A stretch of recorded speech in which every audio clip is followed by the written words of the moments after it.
Welcome back to Sherlock 2000's Land Rover Garage and many interesting things. Well, Happy New Year to you all, I guess, isn't it, we should be saying. I haven't just really had a chance to do a video since I've been back. I've really struggled this time around with jet lag from coming back. I think it was because I had quite a bad trip to Finland, lots of layovers and 72 hours worth of travelling, and it sort of beat me up a bit. And when I got back to England, Christmas period and all, rushing around and then coming back here, and it was a bit of a disaster really. I felt bent right out of shape when I got here and lost a couple of weeks, maybe three, with sort of not exhaustion but kind of fatigue, you know, and tiredness. And anyway, I have a couple of things on Range Rover that I want to sort of cover with you and try and get some videoing done and posted to the channel while I'm in job hunting mode, amongst other things. But I took car out to Pass the other day to see my girlfriend Annie, and well, while I was out there I noticed that overnight it was -30, and overnight the front suspension started to sag. Well, it went down, particularly on that side, and that's usually a sign that there's a bit of a drama with front suspension bag. And I had noticed something, because when I put my winter tyres on, I'm an advocate of paying quite a lot of attention to looking around the car while you do these bits of things. And I had noticed that there were a couple of larger than preferable sort of slices is not the right word, but nicks in the bag, and I had anticipated replacing that bag in virtue of these nicks, because they start to spread and then they go bang and then you lose your front suspension. Anyway, I ordered 2 bits in a box there. I haven't undone them yet. I'll show you them when I get them unpacked. But I noticed that the front suspension was going down overnight, and that really indicated to me that I needed to be changing the front bags out pretty quickly. I still haven't found that noise, and I'll play it for you now.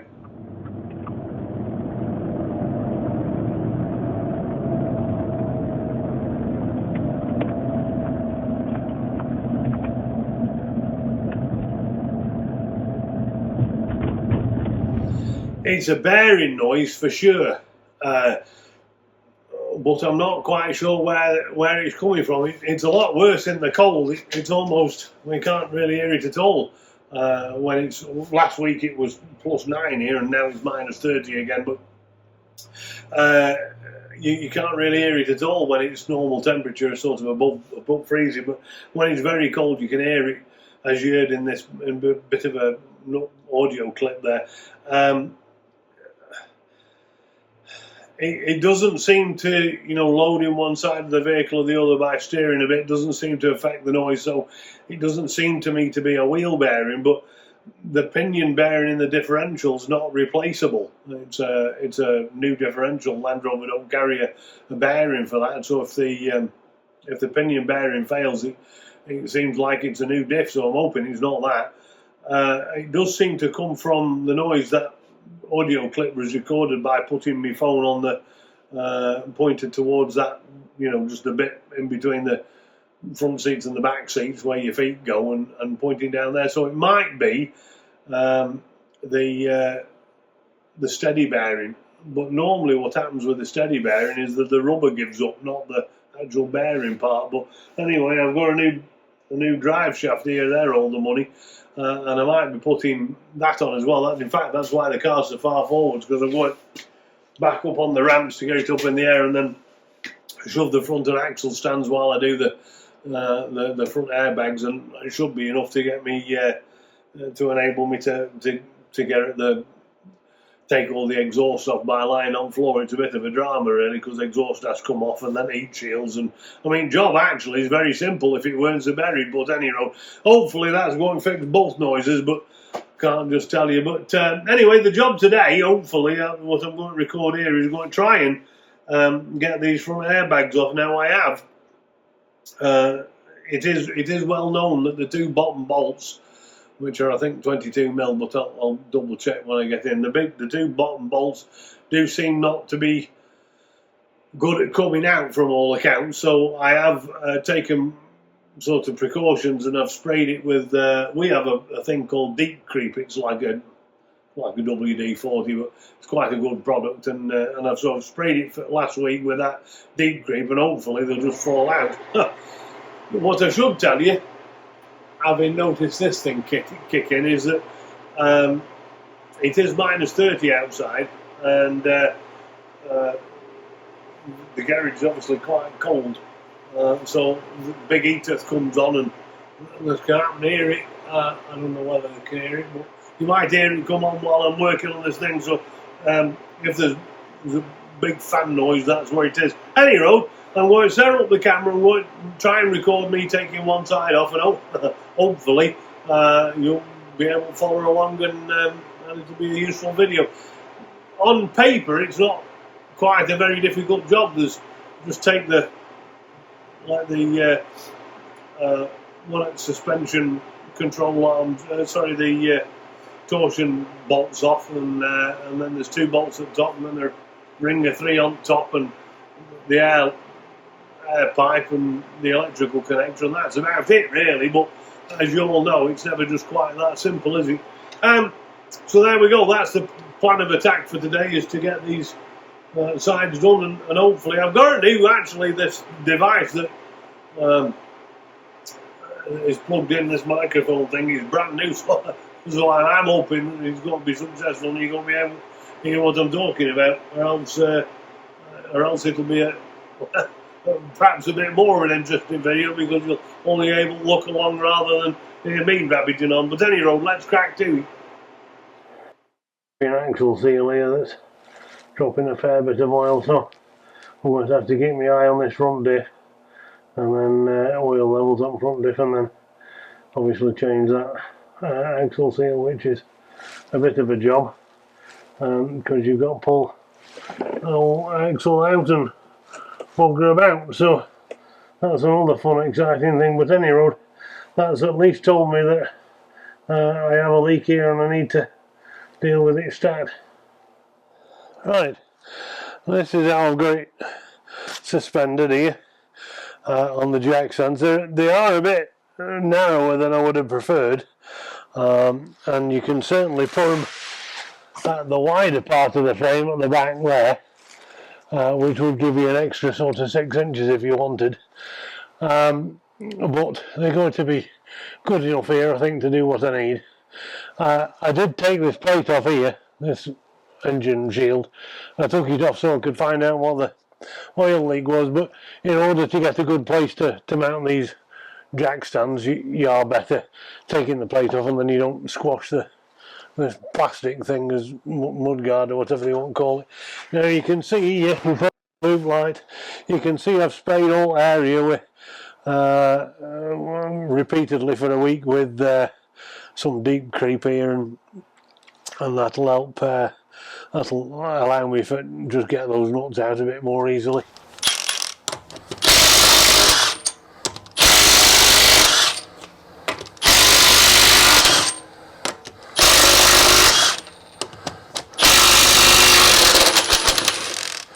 Now, of course, you've got to take the weight off the wheel here, because you've got to be able to get this airbag at its full extension, and it will just push beyond the, when you start undoing it, it will just push a bit beyond the confines of the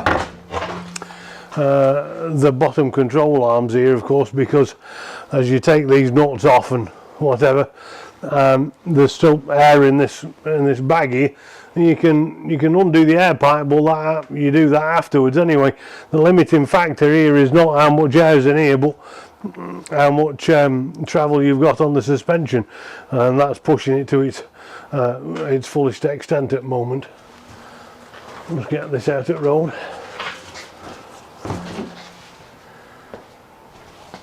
Now, you don't have to take any brake calipers off or out like that, but there are a number of cables here that are in the way. So this bracket, for instance, holds these ABS cables and brake cables, so you've got to pull these out of the way.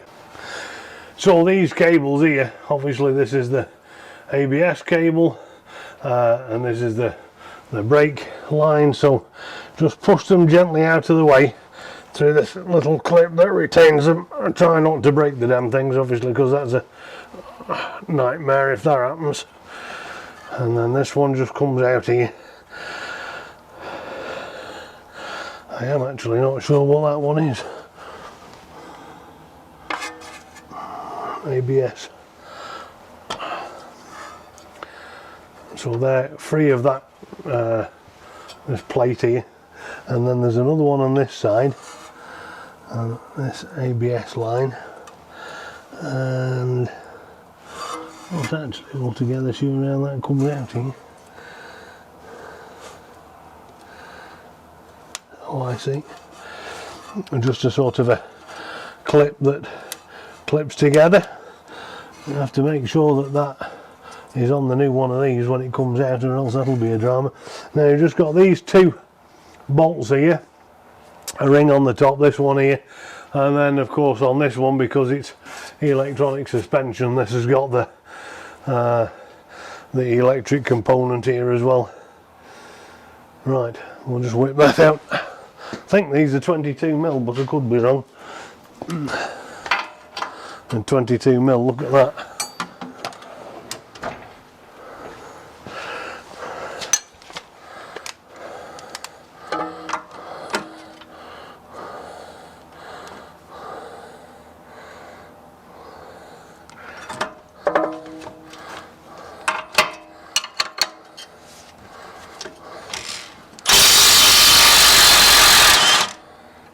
Look at that. Falling off like a beauty. Oh, the other side's the same.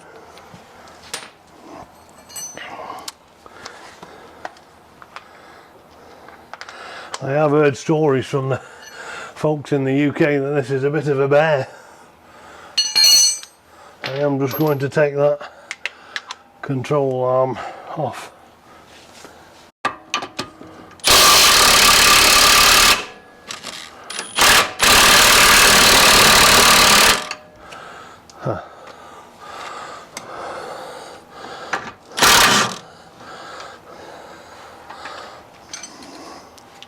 You didn't want to go out, did you?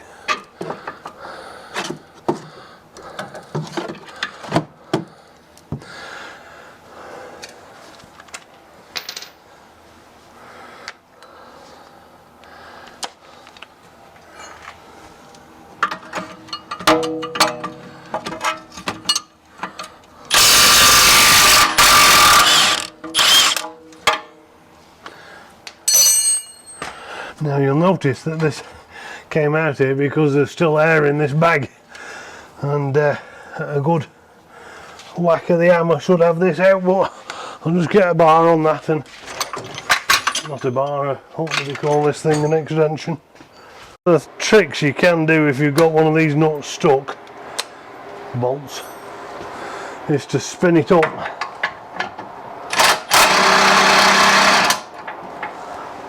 And then you know it's actually free and you're not beating everything against itself like that. Anyway, there it was on the floor.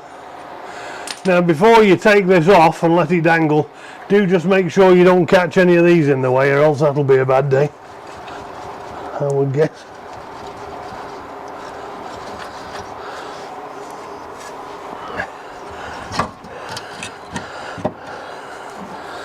Right.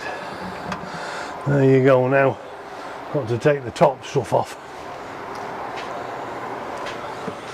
Okay, so because there's nothing connecting the bottom, this spins, so just got to slide it back into the top mount of the hub, and then you've got a chance of getting it off. Now what's under here, as I've mentioned before, is just the electrical plug that fastens in the top of your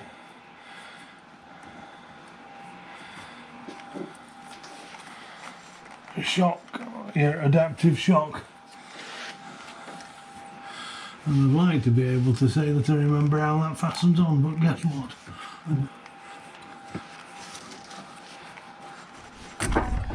Okay, there's just a little, I don't know if you can see it on one of the cameras, but there's just a little thing that you have to squeeze in, two little indents that you've got to squeeze in. I should have been able to tell you that, having taken it off before. And then you've just got these three here, which look to be slightly bigger than you'd think, really. Oh, there's my fancy device, look.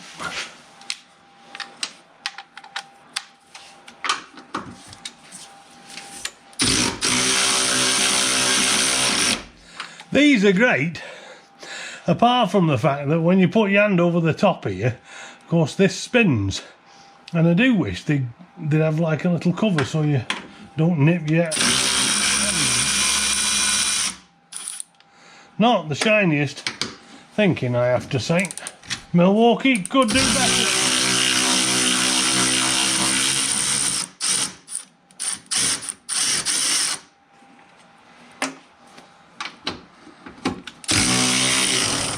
Now you'll notice that as soon as you start to take this off, it will fall off. Or not fall off, but fall through. So if you're going to start putting this in, you know, you sort of do need to have it suspended somehow, or grab hold of it or whatever.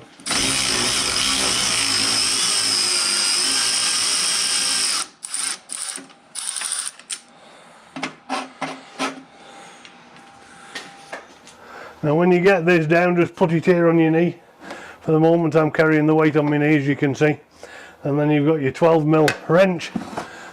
Now you're going to have more or less line space to take this off, depending upon how much Land Rover have chosen to leave up there, but I don't have very much. Now it has going to have air in it, and when you start to crack it, which I don't know whether you can see, but or hear, maybe you can hear, but, and then of course because it's got quite a lot of compressed air in it, it's going to flow out. And probably shake about like an annoying thing. And this is just awkward enough that it's too tight for my fingers and not tight enough for a wrench. Spannery doodle, whatever you want to call it.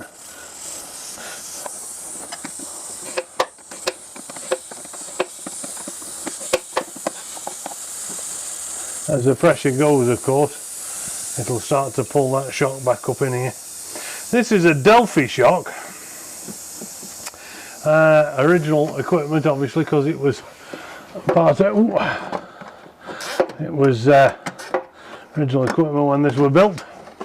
But they don't... Delphi don't make them anymore. Delphi don't make them anymore. So what you have is BEI or something, I think. Anyway, there you go. Yon bit on floor. Now I'm just going to reach back up here. This is your fitting. You have got a swage line here, so you have to be a bit careful of that, and they do give you some new compression fittings, which you, hopefully anyway, which you can then fit in, but I'll show you that when I get the bag out. These are handed, and I've mentioned this before, but you really do need to look around for parts and the prices and various things. I got these from Frog Island 4x4 or Island 4x4 or whatever it's called now, and their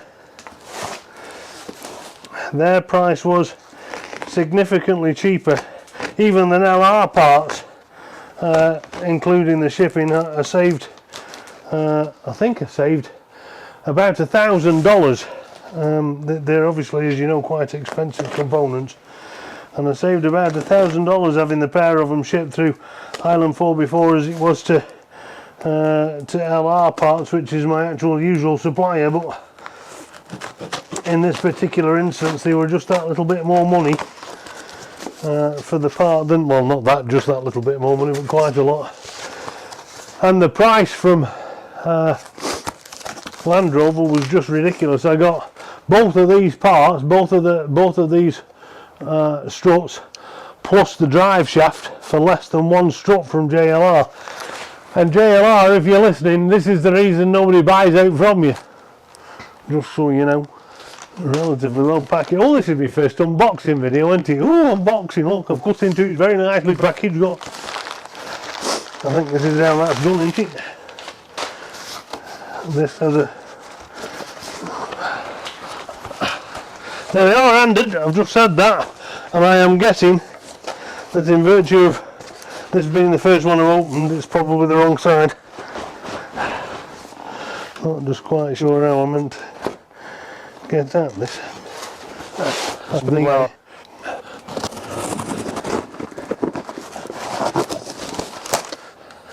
I'll flash the part numbers up on the screen for you. Now, I've said this before and I'm going to say it again. When you're buying these types of components, I always get OEM, original equipment manufacturer. As I said before, the original one was Delphi, and now that's not the case. And there is a slight difference in structure. That bag is much heavier than this. That rubber is much heavier than this. So I can't imagine for a minute that this is going to last anywhere near as long as that. So I am sad that Delphi doesn't sort of kick about anymore. That's a shame, because I think their struts were better. And here you are, look. Now I am told that you were meant to have a compression fitting with the new ones, but do not seem to have a nice bag with a bit in it, but I'll have another look. It might be behind this little dude here, actually. Possibly, maybe. Anyway, which side is this? Oh, look at that, the right side. So here is the two little fittings, look. I don't know if you can see this. There's your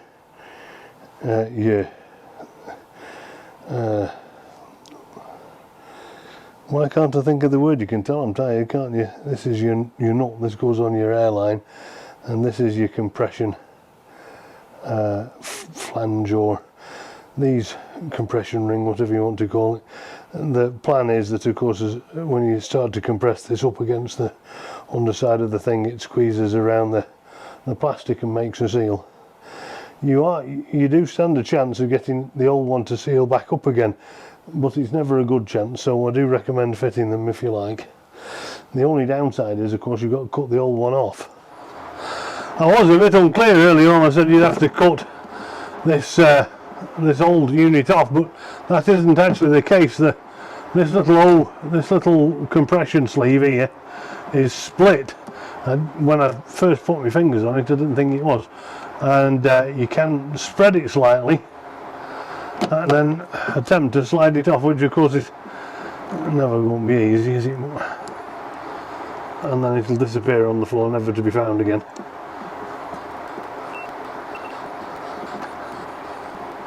I'm just trying to spread it slightly as I pull it off this airline. And then once you get that off, this will slide out, and then you can install the new one. But I'm going to clean this. I'm just going to, wherever it's gone, I'm just going to clean that pipe up. Nothing too aggressive, really. I'm just going to use a bit of this to get off any dirt, lightly.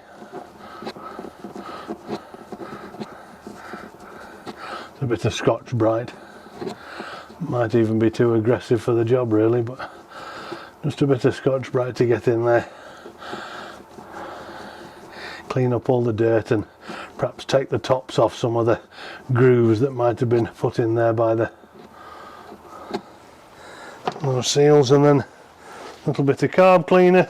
Nothing too aggressive, because of course you don't want to melt the plastic. And the carb cleaner's not going to wreck anything.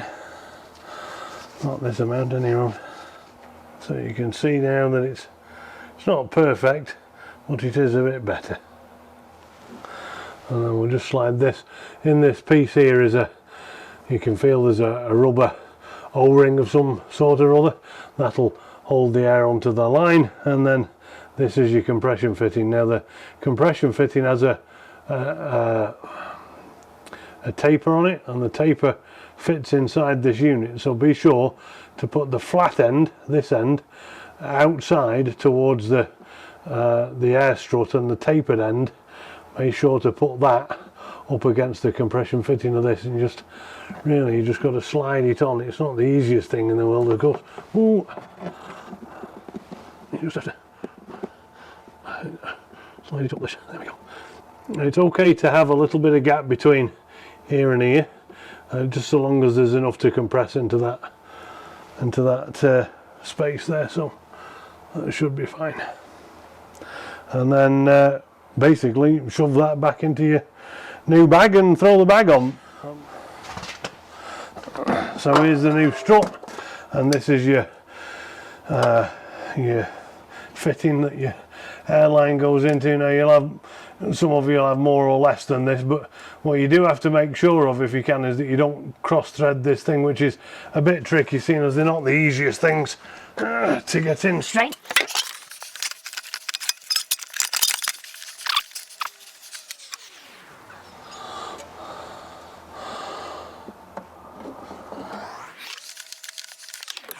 If you have one, a little stubby spanner would be better here. This bloody great thing, which is usually nice, but in this case a bit of an hindrance.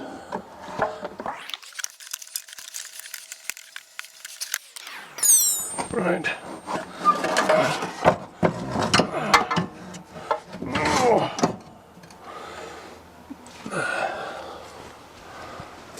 Of course, the most challenging part of this is now trying to get the relevant bits back up through the hole. So there's 3 bolt holes, as you've seen from the top, and you sort of have to kind of align them, and there is one location spigot which will make sure that you get the alignment of the new air spring into, you know, the 3 holes in the right alignment basically, but you've got to sort of feel up to find where the holes are.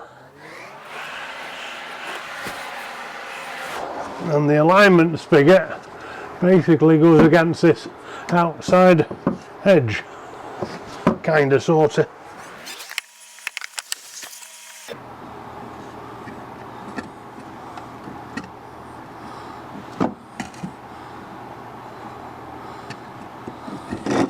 Like that.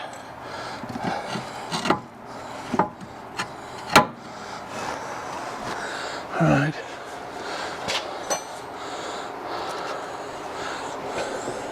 And then once you've got kind of aligned, you can just throw one of these nuts on and you're there.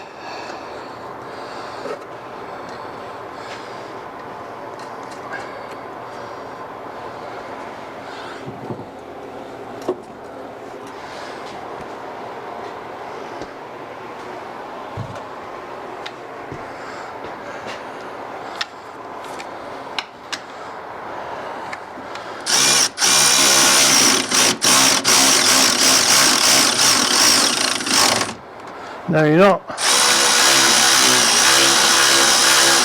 obviously you're not cranking these up at the moment, but here is your location spigot, and once you've got this in place roughly, it'll allow you to get these in the right place. I found it easier to try and look when you push it up to see that that's roughly in the right place, and then waddle it about a bit, and the rest is sort of history, as they say. I'm not going to put this back on until all the rest of it's done. Now I have just noticed that on this particular part, this bracket is bent. It won't receive these, so I'm going to have to straighten this somehow, but I'll worry about that when I put it on here, and then I've got something to lever against when I get whatever it should look, he says, dragging the hole out. It should look flat, but you can see this has got a good curve in it here.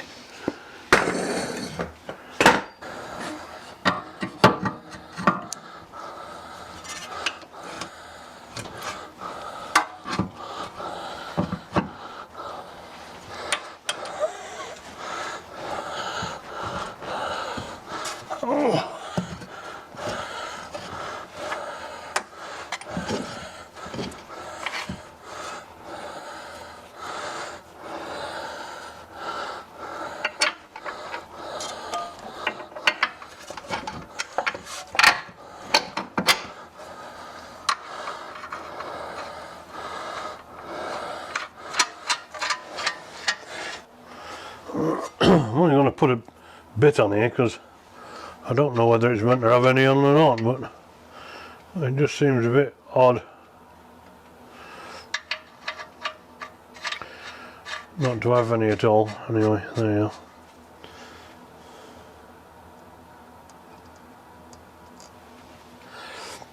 Now thread lock is not like not really like glue. I saw somebody put something together the other day and they were rather agricultural with the use. They just spread it all over like they were trying to glue the two together. But anyhow, just put a little line on and that'll do it, basically, he says.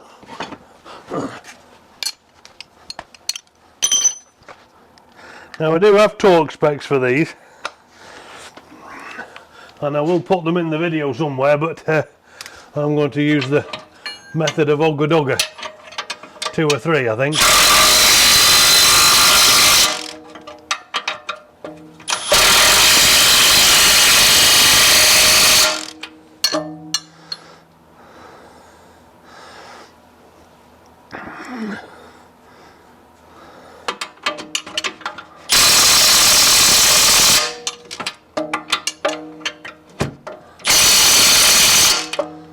Should be it. And then this chap.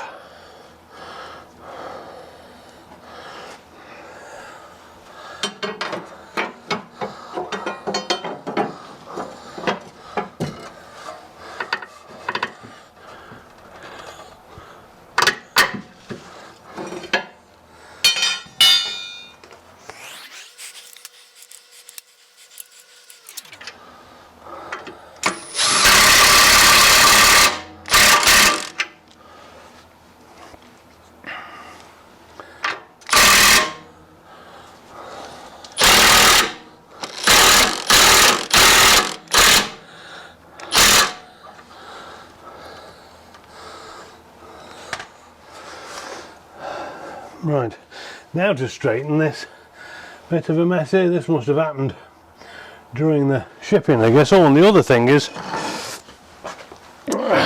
you'll recall I said that this clip we needed to take this clip out, and we do. So I'm going to carefully try and take this off. I can't imagine that it'll go well, but we'll try. Nope, and that was the end of that clip. Bugger.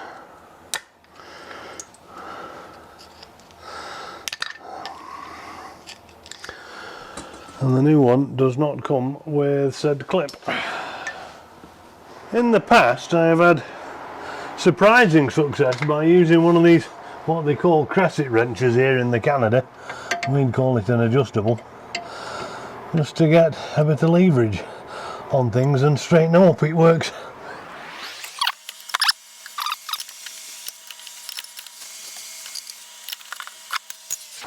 Well, it isn't perfect, but it'll do, won't it?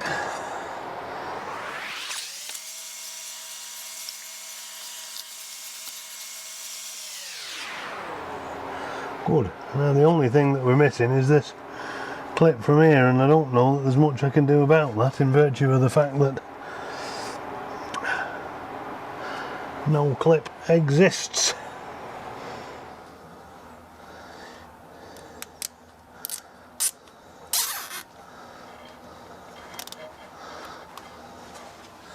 That's better.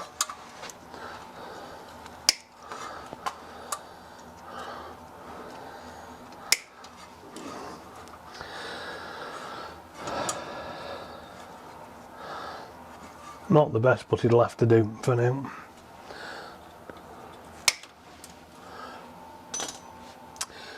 Now while you're in here, this is a good time to just make sure that your control your ride out sensor arms are good, and all of these are not rubbing on anything. Now the last bit is to check these nuts here. You can see now I've tightened them up down there. This one's still a bit loose. So I've got the torque figures for these two, but that's about right.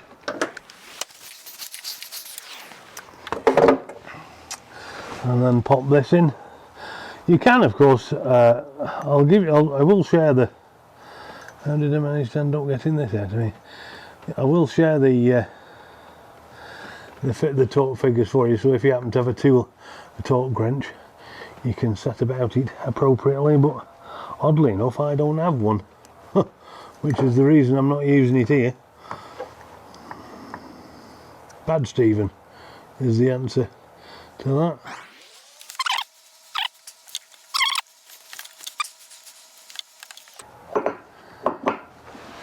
There we go. And of course I would just have put the screws on the other side of the camera. Like an idiot.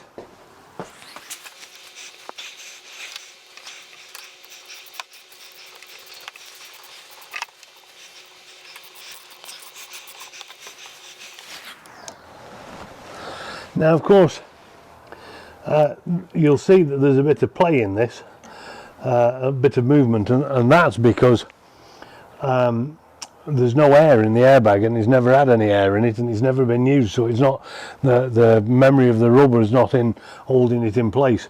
As soon as you fire the car up, it'll recognise the suspension's not in the right place, and then it'll fill the airbags full of air and so on and so forth, and at that point you should probably try and get some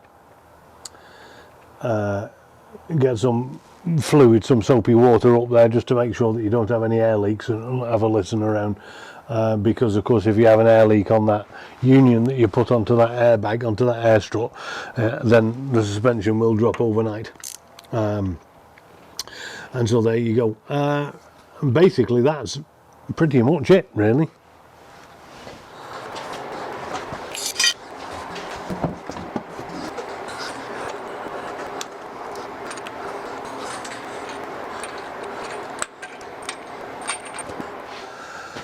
Well, there you are, that's pretty much how it is. The only thing really that remains for me to say is that there are a number of different part options that you could have. Dunlop make a version, and there's another one by Solcor or Suncor or Sunicor or something like that, but the Dunlop one, I believe they start to knock a bit. I don't know why or how or what it is that knocks, but if you follow all the stuff on forums, they say that the Dunlop ones only last a year before they start to knock, and apparently the Suncor ones, the Solcor or whatever they are, the electronic component in these dampeners, which is basically, from what I understand it, it's an oil filled full of carbon fibres or pellets or something, and various amounts of electrical current alters the rigidity of that sort of stuff. Now these ones are what they call fully progressive, I think, which means that the variable something or other, variable dampeners or something, at any rate. What happens is that the Range Rover will provide more or less electrical current to make the suspension more or less stiff. And I am told, although I don't know, and so don't treat this as being expert advice, but I am told that these Suncor ones, or whatever they're called, they have a little gadget box that fools the ECM and the control box in the Range Rover, because they're either on or off, and they don't actually have that variable control system. So one of the benefits of these, the variable dampeners, is that as you go around a corner, like a gentle corner, you apply a little bit of pressure as the vehicle's inertia moves to the, obviously, the far side. Then you need a little bit of pressure in that shock to kind of make it stabilize. But if you're going like around a very sharp one, you need a lot more pressure in that shock to to stop the inertia from moving the weight of the vehicle onto that shot wall. And nothing's going to stop that, but to stop the effect of that shifting manoeuvre. Now, from what I'm told, the Sunco ones don't work like that, so the way they get past the CAN bus errors that would result in that if they've got a little gadgetry somewhere that sort of figures that out. So I'm told. I understand what they're telling me, I understand what I read, don't know anything about the actual product, only what stuff I've read. Accordingly, and as is always the case with my advice, I've always gone OEM with these major components, and that's basically that. So I think these ones are, there didn't seem to be a sort of a thing in it, but I think they're a BDI strut. I think BDI, BFI, BXI, something like that. Anyway, I've flashed that up on the bottom as well. If I actually had a receipt for them, I'd share that with you, but I don't, because I ordered them online and they came with no packaging and no shipping or anything. They're just very nicely packed from Island 4x4, but no paperwork. In fact, they shipped each one of the 3 items separately. This was not Island 4x4's doing, this was FedEx's doing. There are other carriers can be acquired, and I would recommend using them, because FedEx, in my experience, are a bit bobbins. But anyway, and they all arrived on different days. The drive shaft had got stuck in Memphis, Tennessee, which you may or may not know is not a direct route to get here. But anyway, it got stuck in Memphis, Tennessee, because unsurprisingly, it was too dense to X-ray. Which generally seems to be the case with the big lump of bloody steel. But anyway, what do I know? So they all arrived at different days, and the shaft only arrived yesterday. That's basically all I've got to tell you. So now I'm going to have to pull that axle seal on the other side. I'll do that another day, because obviously I don't have to have an oil seal here. And there's a couple of other little bits and bobs that I want to go through with you, so I might make a little video of those. But basically that's it. So how did this go about? Well, you can do it any way you like, and you don't necessarily have to have it up on suspension at the back, up on ramps at the back. The only reason I've done that is because I'm going to try and change that drive shaft this weekend. So you don't necessarily need to jack it up, but I do recommend, while you're buggering about with something like this, that a jack's probably not sufficient. Like, it's okay to whip a tyre on and off, but if you're ranging about and having dangling parts, you are better having a set of axle stands. I bought these axle stands from Princess Auto, which is like a local sort of a tooly kind of place. They're really not my favourite jack stands, but the reason I bought them was because they've got a locking pin in them. I don't really like axle stands. I like ones with a big pin that goes through them, and then you put the weight on and nothing stops. But those ones with a little handle like you've seen on here that go up and down, I'm always frightened of them things falling on my head. Don't really like axle stands at all, but any road. So I bought those from Princess Auto, and they're actually not very many money, $90 for a pair. And sort of come in quite handy, really. Anyway, I would recommend getting a pair if you're going to be doing this job. It isn't super hard work. 22 mil for the bottom. I'm just going to put this down, or else I'll drop it. 22 mil for the bottom bolts. 18 mil for that anti-roll bar, anti-sway bar, drag link, torsion link, or whatever you want to call it. These chaps up here. They were, I think they were 16 mil. Yeah, 16 mil. And then you want a 12 mil spanner for the little dude. If you can get one of those little stubby chaps, you might be better off, because it'll give you more chance to move about. And in this particular, in the original by Delphi, the housing was more exposed, easier to get at with a wrench, with a spanner. This one was a bit harder as you went round it. It sort of trapped against the bead that holds the bag in, that banjo strap thing that holds the holds the bag to the top of the thing, and it wasn't very good. I will put some photograph, in fact I'll show them here now. The reason I'm changing it is because, as you can see from this photograph, there are micro tears in the bag. Not on this side, this one's all right, but on the gutter side, and it is usually the gutter side that gets the hard work, because that's where most of the water goes, and that's where the perishing usually happens most. Gutter side in whatever country you are, that's the gutter side in my country. Is it? Yeah, gutter side in Canada. This side here would be the gutter side in Blighty. So you're more likely to find wear and tear on this side if you're in Blighty. When I swapped the tyres, that's when I first noticed the micro tears. And the problem with micro tears is that they do take the time to fail, but the problem is that they'll fail in a big hurry. This is how the bags go. So you get a micro tear, and when that starts to go through the corded layer, which is a little further in, then the bag then fails and get a big blowout, and then you're sat on the hard shoulder crying in your beer, as it were. And that's one of the reasons I think it's very important to pay attention to you. Like, I do get this habit of folk that have newer cars, you know, and they never really look at them, do they? My mum's the same.